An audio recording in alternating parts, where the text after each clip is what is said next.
Ginawa ko ito sa isang estudyante. At tinuruan ko siya kung paano magmahal ang isang babaeng 4 na dekada na. Ang pangalan ko ay Mary, isang 40 taong gulang na babae na may kagandahan at biyayang tanging karanasan ang makapagbibigay. Mag-isa akong nakatira sa isang bahay na pinalamutyan ng isang magandang hardin ng rosas. Ang halimuyak nito ay bumabalot sa hangin, na sinamahan ng banayad na pabango nito ay nagpapataas ng aking kagandahan. Isang araw, habang nag-enjoy ako sa aking hardin, isang batang tindero na kumakatawan sa isang tindahan ng gamit sa bahay ang dumating sa aking pintuan. Nakangiting nagpakilala siya bilang Caesar. Humanga sa kanyang pagiging bago at kabataan, niyaya ko siya. Nag-iisip ako tungkol sa pagbili ng bagong PC, at ang pulong na ito ay tila ang perpektong oras para gawin ito. Gusto kong mag-order ng telebisyon, sabi ko, ngunit ang aking mga mata at tono ay nagmungkahi ng isang bagay na mas malalim, mas personal. Si Caesar, na kinuha ang pahiwatig, ay tinanggap ang aking mga pagsulong at nanliligaw ng may kagandahang loob at profesionalismo, alam ang potensyal na pagbebenta. Dinala ko siya sa sala kung saan pinag-usapan namin ang iba't ibang opsyon sa TSI. Gayunpaman, ang aming hitsura at ang aming mga ngiti ay nagpahayag ng isang lumalagong atraksyon.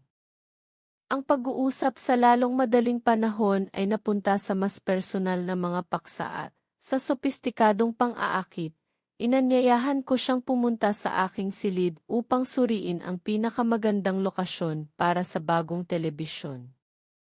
Tinanggap ni Caesar ang imbitasyon, magkahalong kaba at excitement ang nararamdaman. Pagkapasok namin sa kwarto, sinalubong kami ng mahinang simoy ng hangin na dala ang halimuyak ng mga rosas mula sa hardin. Mulat sa aking pagkahumaling, dahan-dahan akong lumapit kay Caesar. Ang aking pabango ay humahalo sa mga rosas upang lumikha ng isang kapaligirang puno ng sensualidad. Gusto kong subukan ang isang eksperimento, bulong ko, ang aking boses ay malambot at mapang-akit. Pagsamahin ang aking karanasan sa iyong kabataan. Nabighani sa aking kagandahan at sa aking pagtitiwala, tumango si Caesar, pinayagan ang kanyang sarili na gabayan ako. With natural grace, hinawakan ko ang kamay niya at hinila palapit sa kama. Ang kaluskos ng mga silk sheet habang gumagalaw ang mga ito ay nagdagdag ng kahinahunan ng intimacy sa sandaling ito. Dahan-dahan kong sinimulan ang pagbukas ng mga buttons ng aking blouse, na nagbibigay ng pagkakataon kay Caesar na panoorin at i-enjoy ang bawat galaw. Sinundan ng kanyang mga mata ang bawat bukas na buttons, na nagpapakita ng aking malambot at makinis na balat. Marahan kong iginya ang kanyang mga kamay sa aking katawan, marahan kong itinuro sa kanya ang sining ng paghipo at paghaplos. Ang kombinasyon ng aking karanasan at ang kanyang kabataan ay lumikha ng isang simponya ng mga sensasyon. Bawat galaw, bawat hawakan ay isang teksto ng kasiyahan at pagnanasa.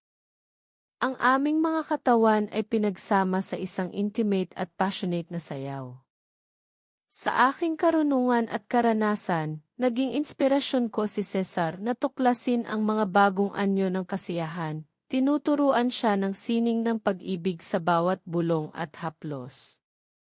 Ang aming paghinga ay naging mas mabilis, na sumasabay sa aming mga tibok ng puso. Sa isang sandali ng wagas na koneksyon, bumulong ako sa tenga ni Cesar, dahilan para sumabay siya sa akin sa isang sayaw ng pagsinta na tila walang katapusan.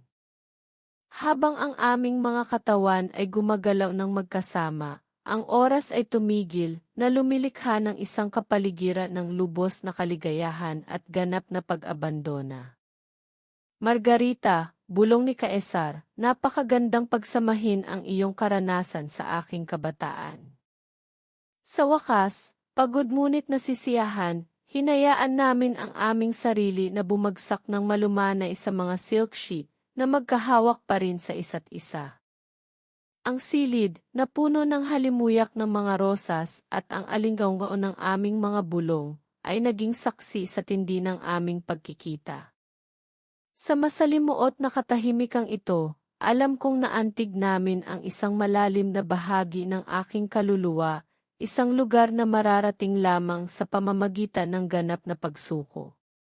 Umiti ako at marahang hinaplos ang mukha ni Caesar.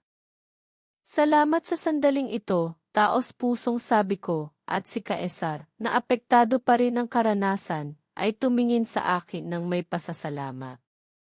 Kung nagustuhan mo ang video pagkatapos ay i-like at i-subscribe, ito ay makakatulong sa amin ng malaki.